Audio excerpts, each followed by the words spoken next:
Hey guys, welcome back to the channel. Hope you are doing well. In this quick video, I'll show you exactly how to accept your teacher invitation in Google Classroom. Stick around till the end, so make sure you don't miss a step. Your teacher will send an invitation to your school Gmail. Simply I will open my Gmail. After opening an Gmail, you will see the invitation of your teacher.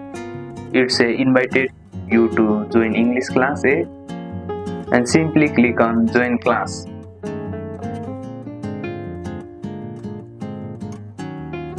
After clicking on join class, it will automatically forward the link to the Google Classroom, and as you can see, the classroom is joined, and you can see the classwork from here, assignment and other items.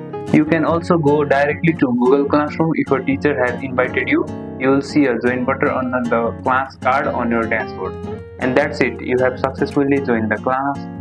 If this helped, give the video a thumbs up, subscribe for more helpful tech tips, and let me know in the comment, and see you in the next one.